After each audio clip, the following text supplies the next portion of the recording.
Bonjour chers apprenants, on se retrouve aujourd'hui pour entamer un nouveau chapitre intitulé « Circuit en régime sinusoïdal forcé ».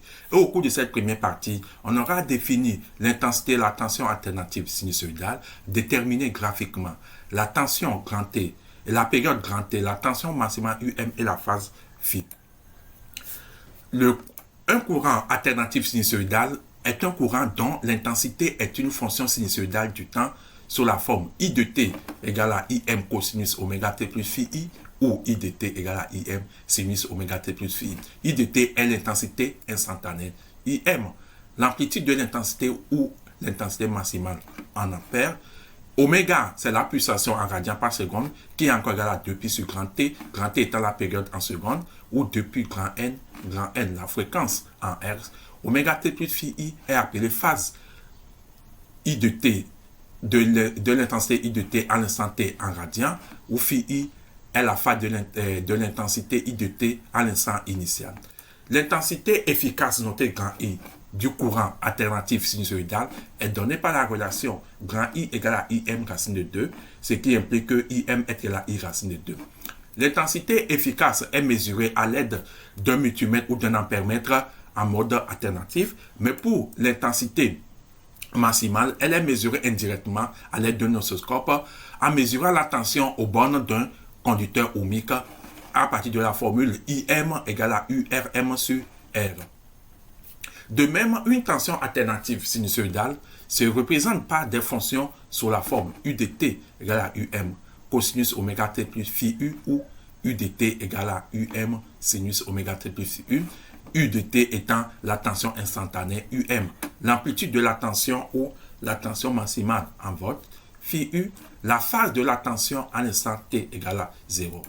Et la tension efficace notée grand U de la tension alternative est aussi donnée par la relation U égale à UM sur racine de 2, alors UM est égal à U racine de 2. La tension efficace est mesurée à l'aide d'un voltmètre ou d'un multimètre en mode alternatif, et la valeur maximale d'une tension peut être mesurée à l'aide d'un oscilloscope. Et parlant de l'oscilloscope, là, nous voyons à l'écran une tension sinusoïdale. Et comment on détermine la période à partir de cette courbe. Donc, cet écart correspond à une période où on peut utiliser l'écart, là, c'est toujours une période, ou l'écart entre deux minimums consécutifs aussi, c'est toujours une période. Et on utilise la formule T égale à K' fois Is. Donc, K' c'est quoi? C'est la sensibilité horizontale en millisecondes par division ou en secondes par division à régler sur l'oscilloscope. Et Is est le nombre de divisions qui correspond à une période. Et dans le cas précis ici, ça correspond pratiquement à 3 divisions. Pour la tension maximale se détermine sur la position verticale.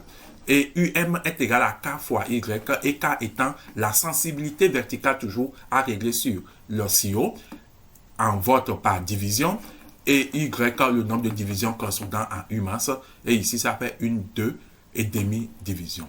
Parlons maintenant de la phase. En régime sinusoïdal, comme on l'a déjà vu, la tension instantanée U de t au bord du dipôle et l'intensité instantanée I de t du courant qui le parcourt n'ont généralement pas la même phase.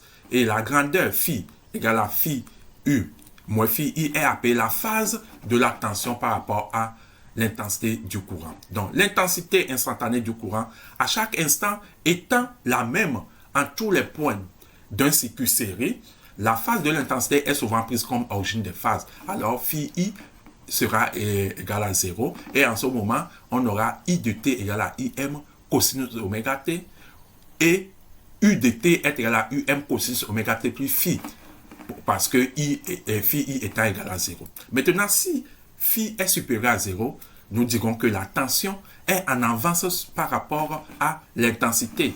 Nous sommes dans ce cas ici, c'est ça la tension, c'est ça l'intensité. La tension prend son maximum avant l'intensité. Et de même ici aussi, la tension s'annule avant l'intensité. Si phi est inférieur à 0, alors c'est la tension qui est en retard par rapport à l'intensité. Donc, phi i prend son maximum avant la tension. Et si phi est égal à 0, on dira que U de t et I de t sont en phase. Et en ce moment-là, les deux prennent leur maximum au même moment et s'annulent au même moment. Mais comment déterminer cette phase entre les deux? Dans la phase ici, ça correspond à cet écart, l'écart entre là où les deux s'annulent, ou l'écart qui correspond aux deux sommets.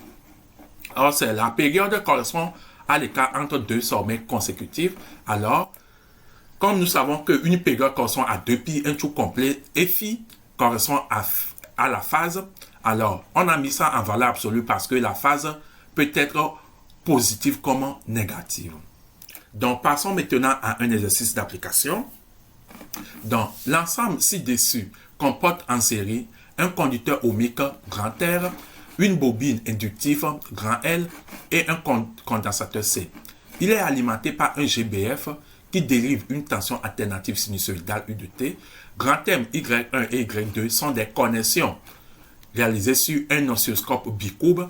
On obtient des oscillogrammes ci-dessous et on nous a donné les réglages sur l'oscilloscope. 1. Quelles sont les grandeurs visualisées sur chacune des voies de l'oscilloscope? Parlant des grandeurs, on parle de l'intensité et de la tension instantanée. Donc, sur la voie 1, nous voyons que c'est la tension aux bornes de la résistance. Et parlant de la tension aux bornes de la résistance, on fait allusion à quelle grandeur? On fait allusion à l'intensité.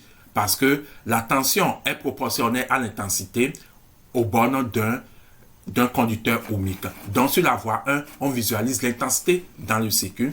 Et sur la voie 2, c'est la tension aux bornes du circuit, c'est-à-dire la tension aux bornes du générateur. Donc, sur la voie 2, c'est la tension aux bornes du circuit. Question 2. Déterminer les périodes de chaque grandeur et les comparer. Par rapport à ce que nous venons de voir dans le cours, pour la voie de la grandeur, intensité, là, vous avez 1, 2, 3, 4 divisions qui séparent deux sommets consécutifs. Donc, ce qui veut dire que ça fait K' étant égal à 1 milliseconde par division, alors ça fait 1 fois 4, 4 millisecondes. Sur la voie 2, on compte aussi là-bas, ça fait 1, 2, 3, 4 divisions, ça fait toujours 4 millisecondes. Là, nous remarquons que T1 égale à T2 égale à 4 millisecondes. Donc, les deux grandeurs ont la même période. 3. Calculer la pulsation oméga de la tension délivrée par le GBF. Donc, pour la pulsation, on sait que oméga, ça fait 2π sur grand T. Donc, oméga est égal à 2π sur grand T. Grand T étant 4 millisecondes, qu'on doit convertir en secondes et on trouve 500 pi randia par seconde. 4. On demande de déterminer l'amplitude de la valeur efficace de la tension. Donc, c'est la voie 2 qui correspond à la tension. Donc, si c'est la voie 2, alors la tension maximale se détermine sur la verticale. Alors, on compte là, ici, on a deux divisions. Donc, UM est égal à K, la sensibilité verticale de la voie 2, fois Y2. Y2, ça va être 2 divisions. Et K, la sensibilité verticale, ça va être 5 divisions. 5 volts par division, alors on trouve 10 volts. Pour la tension efficace, ça fait UM sur racine de 2. Donc, on a 10 sur racine de 2, ça fait 7,07 volts. Là, on demande de déterminer l'amplitude et la valeur efficace de l'intensité du courant dans le circuit. Donc, comme on l'a déjà dit, pour déterminer l'intensité efficace, il faut déterminer la tension au bord de la résistance et diviser cette tension par R. Donc, c'est la voie 1 qui correspond à la tension au bord de la résistance. Alors, ça fait K, Y1 fois Y1. Or, Y1 ici, ça fait 1, 2, 3. Et K, ça fait 0,2 volts. Donc, là, on déduit maintenant IM qui est UM1 sur R, alors par un calcul, on trouve 0,2 fois 3 sur 10, ça donne 0,6 ampères. Et I est égal à IM sur racine de 2, et tout calcul bien fait, on trouve 0,42 ampères. Laquelle des deux grandeurs est-elle en avance? Et si nous voyons bien, la tension atteint son maximum avant l'intensité. Donc, c'est la tension qui est en avance. Et Fi, dans les cas entre les deux, correspond à une division. Et là, ça fait, en appliquant la formule, comme c'est la tension qui est en avance, c'est pourquoi j'ai enlevé la valeur absolue. Et Phi ici, ça fait 2π sur 4, on trouve pi demi. Et l'expression de U de T, dont on connaît UM, on connaît aussi Phi, on connaît oméga, on peut avoir, alors notre expression U de T est égal à quoi? 10 cosinus 500 pi T plus pi demi. Nous sommes ainsi arrivés à la fin de nos présentations. Merci pour votre attention. On se retrouve prochainement pour d'autres aventures. Merci.